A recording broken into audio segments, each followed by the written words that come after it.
गोकुळ सोबत गोकुल. महिला आयोगानं मयुरी हगवणेंना न्याय दिला असता तर वैष्णवीने असं केलंच नसतं असं मत ज्योती मेटे यांनी व्यक्त केलं आहे. आणि त्याच्यानंतर म्हणजे महिला आयोगाच्या अध्यक्षांनीच जे काही माध्यमांद्वारे स्टेटमेंट केलं की आम्ही त्यांची तक्रार एका विवक्षित पोलीस स्टेशनला पाठवली होती.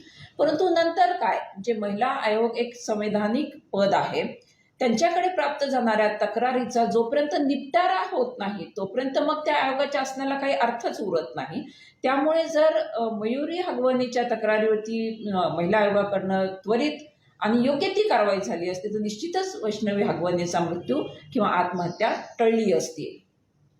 मात्र या संपूर्ण प्रकरणामध्ये आपण घटना घडून गेल्यानंतर सर्वजण चर्चा करायला लागतो, सगळ्या. मात्र अशा घटना घडूच नयेत यासाठी काय उपाययोजना करणं गरजेचं आहे, जसे की महिला आयोग असेल, त्याचबरोबर इतर ज्या काही संस्था आहेत त्या संस्थांनी कशा पद्धतीने काम केलं पाहिजे. तर अवेअरनेसच्या बाबतीमध्ये आपण जर बघितलं तर हुंड्याच्या संदर्भात आजही घेणं देणं हे सगळं चालतं. या बाबतीमध्ये समाजामधल्या प्रथितयश नामवंत मंडळींनी पुढाकार घेऊन ह्या हुंडा बंदीवरती म्हणजे फक्त कायदा करून थांबून चालत नाही, तर ते समाज मनामध्ये व्यापक प्रबोधन करणं गरजेचं आहे, जनप्रबोधन होणं गरजेचं आहे. एका बाजूने आपण बघतो की महाराष्ट्रामध्ये मुलींचा जन्मदर मुलांपेक्षा कमी आहे.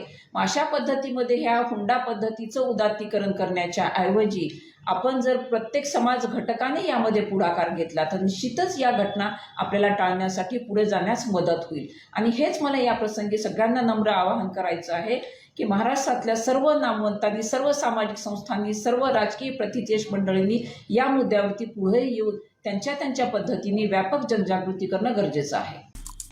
आमचे दिवसभरातले सर्व अपडेट्स, ताज्या घडामोडी आणि थेट लाईव्ह पाहण्यासाठी सबस्क्राईब करा, लाईक करा कोकणचं नंबर 1 महा चॅनल कोकण 7 लाईव्हचं YouTube चॅनल.